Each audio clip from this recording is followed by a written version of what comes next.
आप कोई अर्चना नहीं जानते, आप कोई पूजन नहीं जानते, आप कोई आराधना नहीं जानते, आप कोई भगवान को प्रार्थना करना नहीं जानते, आप भगवान से कोई विनय करना नहीं जानते, आप भगवान को रिझाने का कोई मंत्र नहीं जानते, आप कोई तप करना नहीं जानते, आप कोई बहुत लंबे व्रत करना नहीं जानते, आप भगवान को रिझाने के लिए कोई साधना करना नहीं जानते, आप भगवान को रिझाने के लिए बहुत सारा आडंबर या बहुत सारा धन कुछ भी देना नहीं जानते, शिव पुराण कहती है उस समय पर एक बात अपनी चित्तवृत्ति में बिठाओ कि एक लोटा जल लेकर महादेव के मंदिर में जाओ। ये सारी तप साधना, सारी आराधना वो एक लोटे जल से हमें प्राप्त हो जाती है।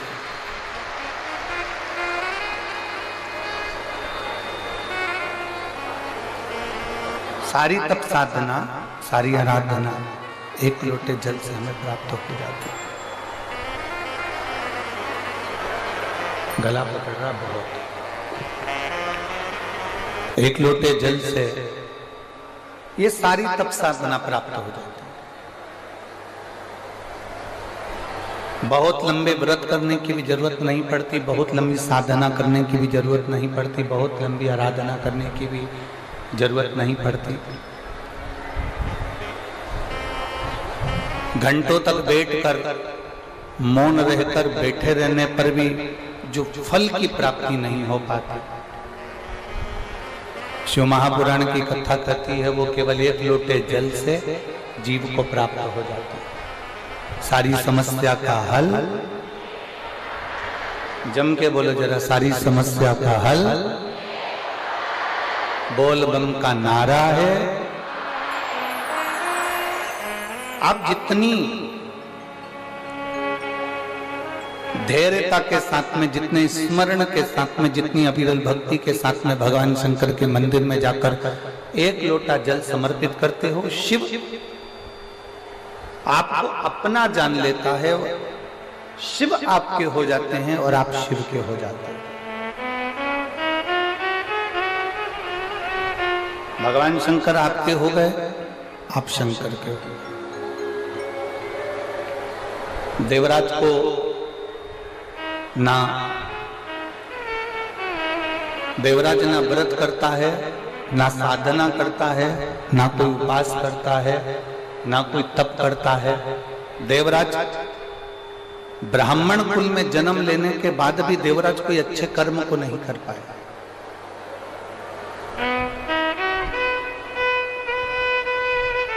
कोई अच्छा कर्म देवराज ने नहीं करा। ब्राह्मण कुल में जन्म जरूर ले लिया, ब्राह्मण कुल में पैदा जरूर हो गया, ब्राह्मण कुल में उसका जन्म जरूर हो गया, पर अच्छा कर्म नहीं कर पाया।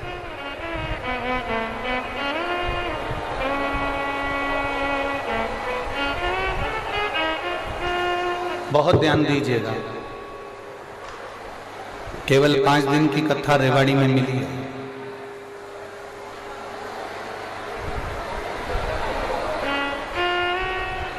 पांच दिन की कथा में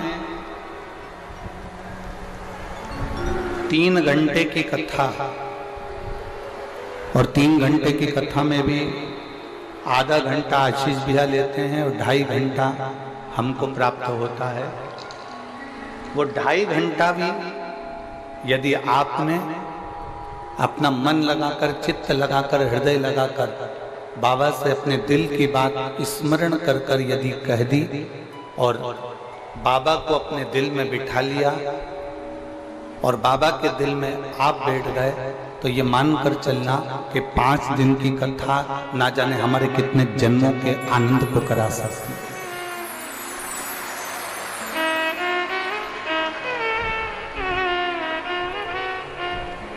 अपने हृदय में इस कथा को उतारने का प्रयास करिए। अपने हृदय में ये कथा को बिठाने का प्रयास करें।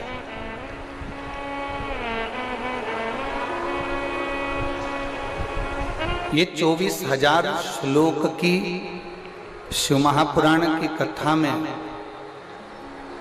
एक अंश मात्र, केवल एक अंश मात्र।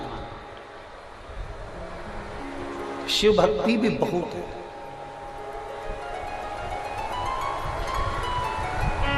कोई तुमसे कहे कि मैं आगे बैठी, मैं पीछे बैठी, कोई के मैं राइट में बैठी, कोई के मैं लेफ्ट में बैठी, कोई कहे कि मुझे यहाँ जगह मिली, कोई कहे मुझे वहाँ जगह मिली, कोई कहे मुझे ऐसा मिला, कोई कहे मुझे वैसा मिला, कोई कहे मुझे यहाँ प्राप्त हुए, कोई कहे वहाँ प्राप्त हुए। आपको एक बात कहना है कि कहीं पर भी बैठकर कथा श्रवण करो, पर ऐसी सुनो कि तुम शंकर भगवान के दिल में बैठ जाओ और शंकर भगवान तुम्हारे दिल में बैठ जाए, बस ऐसी श्रवण।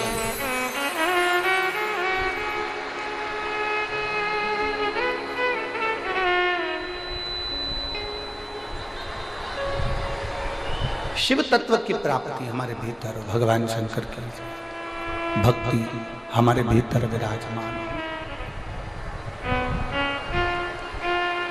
जब भगवान शिव की भक्ति हमारे भीतर विराजमान होगी तब हमें कहीं जाने की जरूरत नहीं पड़ेगी, किसी भी स्थान पर। देवराज ब्राह्मण कुल में जन्म लेने के बाद भी ब्राह्मण कर्म नहीं कर पाया।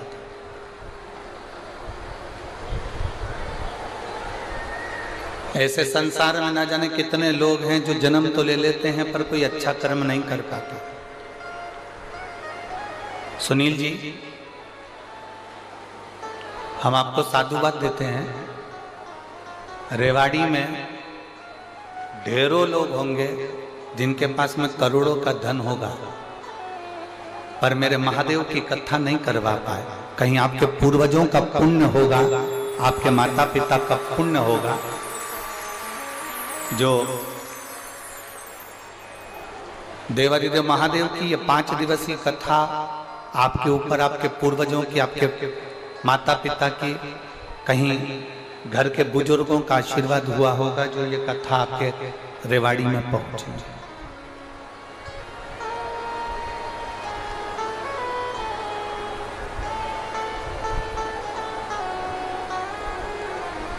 और बहुत अच्छा लगा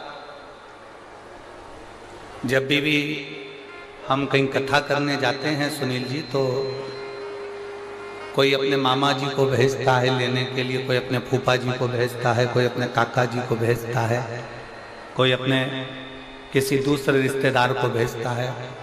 पर पहली बार रेवाड़ी आने के लिए जब हम दिल्ली एयरपोर्ट उतरे तो आपने अपने बेटे को हमको लेने के लिए भेजा, उसके लिए साधुवाद। आपको उसकी साधुता है। बेस कम करो, बेस इतना ज्यादा हो रहा है कि गला पूरा बेकार हो रहा है।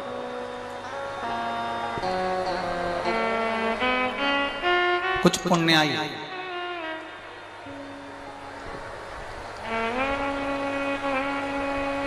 आपके और हमारे जीवन की होगी, जो रेवाड़ी की इस पवित्र भूमि पर भगवान की अविरल कथा को हम श्रवण करने के लिए विराजमान हैं।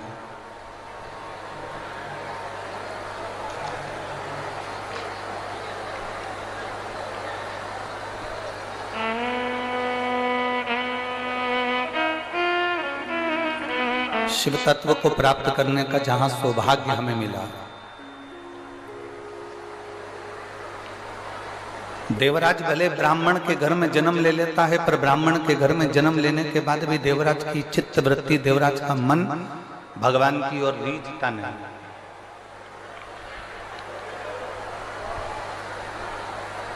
भगवान की ओर देवराज का चित्त नहीं जाता, देवराज का मन भगवान की ओर नहीं जाता।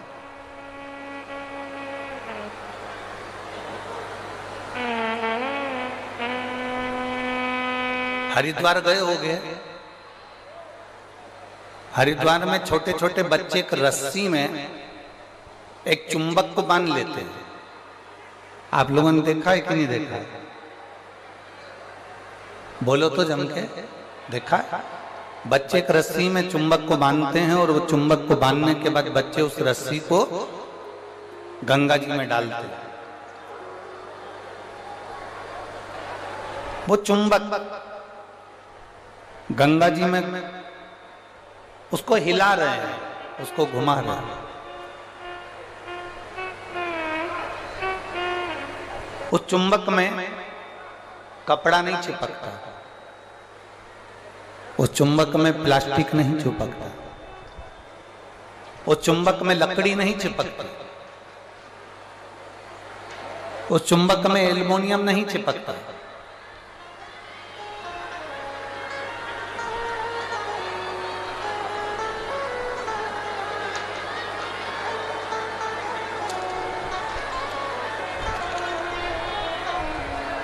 उस चुंबक में कपड़ा नहीं चिपकता, उस चुंबक में लकड़ी नहीं चिपकती, उस चुंबक में प्लास्टिक नहीं चिपकता। उस चुंबक में अगर चिपकता है तो केवल जो चुंबक का लोह तत्व है वो उस चुंबक के अंदर चिपक जाता है। ये शिव महापुराण की कथा नहीं है।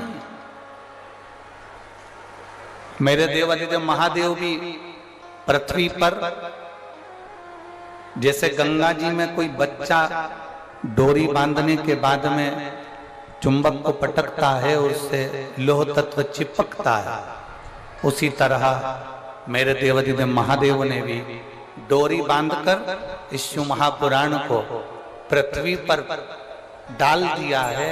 और जो शंकर भगवान के गण हैं, जो भगवान शंकर के उपासक हैं, जो शिव भक्ति को जानने वाले हैं, वो इस चुंबक से चिपकते चले जाते हैं और बाद में शंकर के होते चले।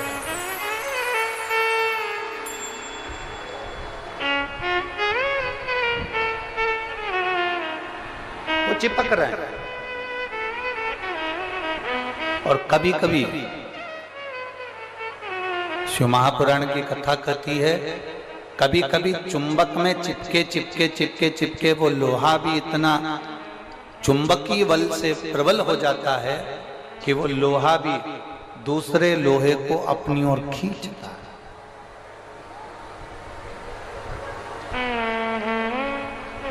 देवराज चोरी का धन ले जाकर भगवान शंकर के मंदिर में पहुंच गए।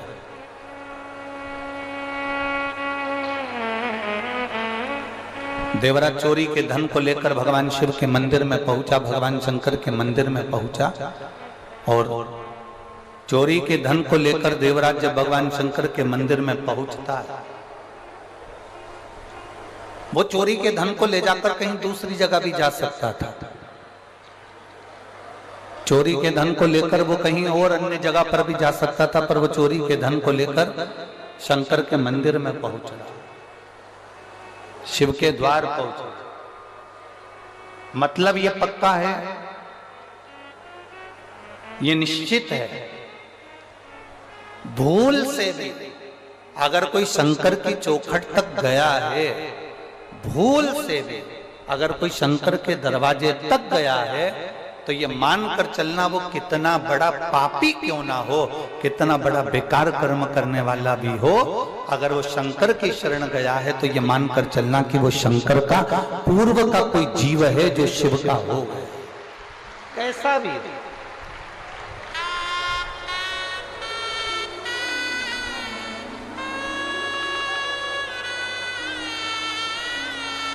और पतंग उड़े आकाश माने, डोर थारा हाथ मान,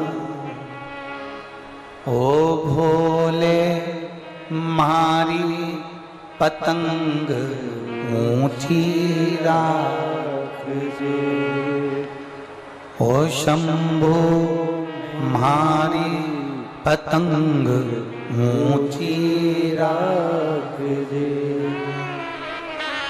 नाव चले मझधार मां, पतवार थारा हाथ मां,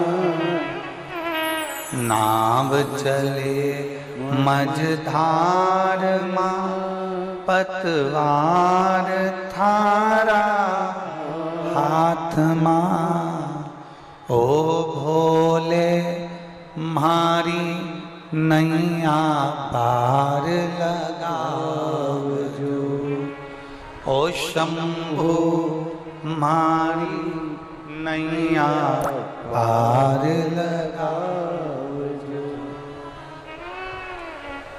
रथ उब्या मैदान माने डोर थारा हाथ मां रथो ब्या मैदान माने डोर थारा हाथ मां ओ भोले हमने रण संग्राम जिताव हो शंभु हमने रण संग्राम जिताव भोले थारा चरण कमल मारा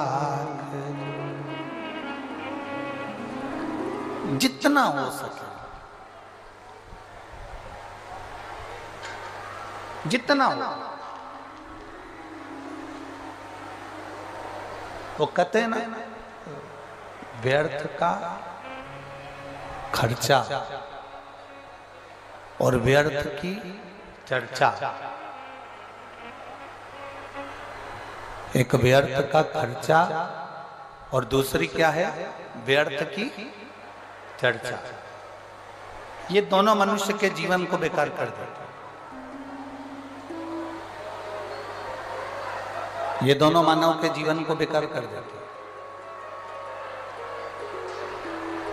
व्यर्थ का खर्चा भी मानव जीवन को बेकार कर देता है और व्यर्थ की चर्चा भी मानव के जीवन को बेकार कर देती है।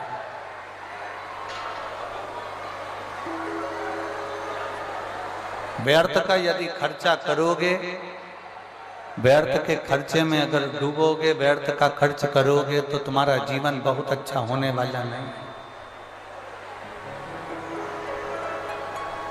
तुम्हारा जीवन बहुत अच्छा होने वाला नहीं। और यदि शिवपुराण कह रही है व्यर्थ की चर्चा में डूबोगे ना तो भी तुम्हारा जीवन श्रेष्ठ होने वाला नहीं।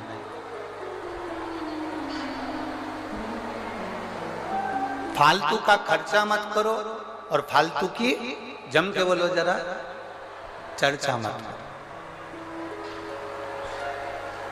ना तो हमें फालतू का खर्चा करना है और ना हमें फालतू की चर्चा करना है। सीख देने वाले बहुत मिलेंगे तुमको, बहुत सारे अकल देने वाले मिलेंगे। कभी कह देंगे अपनी हेयर स्टाइल ऐसी कर लो, कभी कहेंगे ये वाला पार्लर अच्छा है यहाँ चले जाओ, कभी कहेंगे वो वाला पार्लर अच्छा है वहां चले जाओ, कभी कहेंगे यहाँ चले जाओ, कभी कहेंगे वहां चले जाओ। व्यर्थ का खर्चा नहीं करना। हाँ, थोड़ा सा धन यदि तुम्हारे पास में अगर बच रहा है, थोड़ा सा पैसा यदि तुम्हारे पास बच रहा है, हम ये भी नहीं कहेंगे कि तुम दान कर दो, हम ये भी नहीं कहेंगे कि तुम किसी मंदिर में दे आओ, हम ये भी नहीं कहेंगे कि तुम किसी को ले जाकर दे दो। यदि तुम्हारे पास में थोड़ा सा धन बच रहा है तो इतना जरूर करो कि अपने ऊपर, खुद के ऊपर थोड़ा सा खर्च करना प्रारंभ करो, स्वयं की जिंदगी के लिए कुछ अच्छा करने का प्रयास।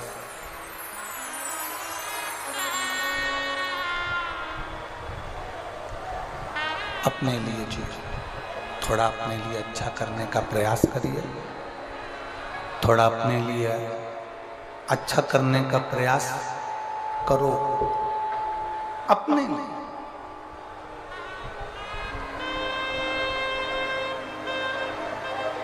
और मत बुरे कर्म कर बंदे वरना पछताएगा, भगवान की आंखों से तू बच नहीं पाएगा। चिल्ला के बोलना पड़ रहा, चिल्ला के बोलना पड़ रहा।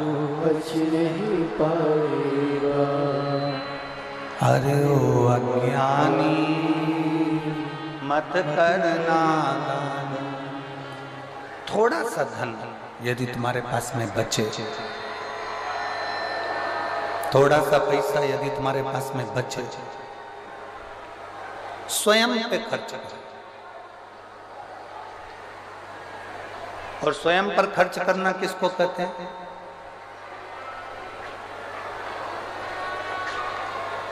स्वयं पर खर्च करना कहते किसको?